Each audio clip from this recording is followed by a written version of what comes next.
একজন মানুষ নিজের নাম পর্যন্ত ভুলে গেছে। কিন্তু আশ্চর্যের বিষয় হলো এই মানুষটি কিনা এমন একটি রহস্যের সঙ্গে জড়িত আছে যেখানে আছে মন্ত্রীর ব্যাংক ডাকাতি, কোটি টাকার লুট আর অপহরণ হওয়া যুবক।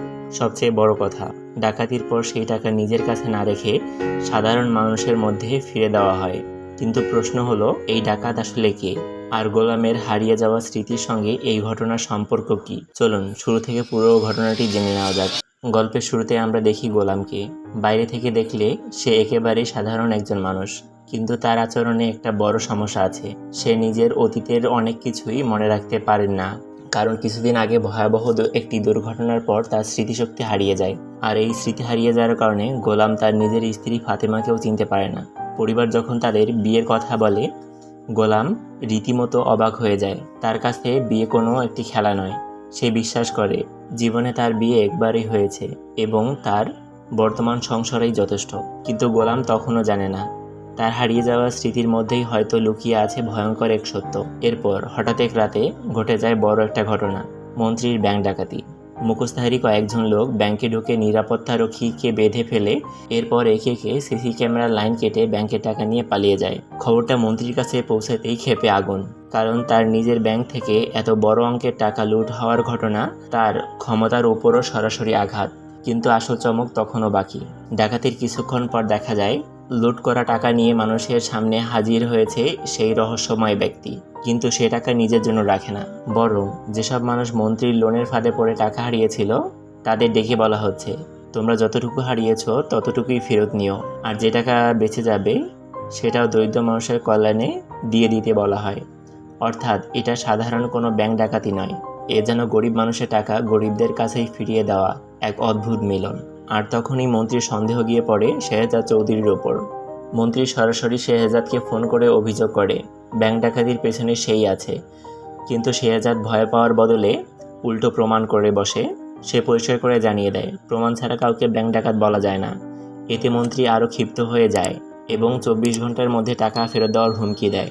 কিন্তু শেহজাদও যেন পুরোপুরি প্রস্তুত, কারণ তার সামনে এখন শুধু মন্ত্রীর সঙ্গে লড়াই নয়, আরেকটি মানুষের জীবন বাঁচানোর দায়িত্বও এসে গেছে। এরপর এক দরিদ্র বাবা শেহজাদের কাছে এসে তার নিখোঁজ ছেলে সুমনের কথা জানায়। সুমন জানতে পেরেছিল বিভিন্ন বস্তি থেকে শিশুদের অপহরণ করে তাদের হাত পা ভেঙে ভিক্ষা করানো হয়। এই ভয়াবহ চক্রের বিরুদ্ধে সুমন একাই প্রতিবাদ শুরু করে। সে বস্তির অন্য শিশুদের মিলে রাস্তায় বসে এবং পুলিশের কাছে অভিযোগ করে। কিন্তু অভিযোগ করার পরে সবকিছু উল্টে যায়। কিছু লোক সুমনকে উল্টো সন্ত্রাসী ও জঙ্গলি সাজিয়ে ধরে নিয়ে যায়। তারপর থেকে সুমনের কোনো সন্ধান নেই। বাবা অনেক জায়গায় খুঁজেও ছেলের সন্ধান পায়নি। শেষ পর্যন্ত তিনি শেহজাদের কাছে এসে কান্নায় ভেঙে পড়েন এবং অনুরোধ করলেন, আমার ছেলেটাকে খুঁজে দেন।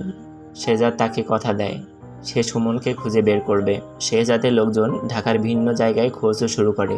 মাফিয়া গ্যাং থেকে শুরু করে বিভিন্ন অবৈধ আস্তানা, বাস স্টেশন, রেল স্টেশন, সব জায়গায় অনুসন্ধান চালায়, কিন্তু সুমনের কোনো সন্ধান পায় না। তখন শেহজাদের সন্দেহ আরও বাড়ে, কারণ একজন সাধারণ মানুষকে এভাবে গায়েব করে দেওয়া সহজ নয়। এর পেছনে এমন কেউ থাকতে পারে যার ক্ষমতা অনেক বেশি। আর ঠিক এখানে গল্পের দুই দিকে যেন এক জায়গায় এসে মিলতে শুরু করে। একদিকে মন্ত্রীর ব্যাংক ডাকাতি, অন্যদিকে সুমনের নিখোঁজ হওয়া, আর মাঝখানে গোলামের হারিয়ে যাওয়া স্মৃতি। এরপর পরিস্থিতি আরও ভয়ঙ্কর হয়ে ওঠে। মন্ত্রীর লোকজন শেহজাদের বাড়ি পৌঁছায়। তাদের উদ্দেশ্য একটাই, শেহজাদকে তুলে নিয়ে যাওয়া। কিন্তু তারা জানে না তারা এমন একজন মানুষের বাড়িতে এসেছে যে ভয় পেয়ে পিছনে যাওয়ার মানুষ নয়। শেহজাদ তাদের সতর্ক করে দেয়, আর এক পা এগোলেই পরিস্থিতি ভয়াবহ হবে। কিন্তু তখনও সবচেয়ে বড় প্রশ্ন উত্তর পাওয়া যায়নি, গোলাম আসলে কে? তার স্মৃতি কেন হারিয়ে গেল? মন্ত্রীর ব্যাংক থেকে টাকা লুট করার আসল উদ্দেশ্য কি? সুমনকে কারা অপহরণ করেছিল? গোলামের অতীতের সঙ্গে শেহজাদ, মন্ত্রী এবং এই পুরো রহস্যের সম্পর্ক কি? গল্প যত এগোতে থাকে ততই বোঝা যায় গোলাম শুধু একজন স্মৃতিভ্রষ্ট মানুষ নয়। তার হারিয়ে যাওয়া স্মৃতির ভেতরেই হয়তো লুকিয়ে আছে এই পুরনো রহস্যের আসল উত্তর। আর সেই স্মৃতি যদি একদিন ফিরে আসে, তাহলে মন্ত্রী থেকে শুরু করে এই পুরো অপরাধ চক্রের অনেকের মুখোশেই খুলে যেতে পারে। এই প্রশ্নগুলোর উত্তর মিলবে পরের এপিসোডে। তাই পরের পর্বের পুরো গল্পটি মিস করতে না চাইলে এখনই এই চ্যানেলটি সাবস্ক্রাইব করে রাখুন এবং পাশে থাকা বেল আইকনটি অন করে দিন। আর পরের এপিসোডের গল্প নিয়ে আপনার ধারণাটা কমেন্টে জানাতে পারেন। পরের পর্বে আবার দেখা হবে। ততক্ষণ পর্যন্ত ভালো থাকবেন।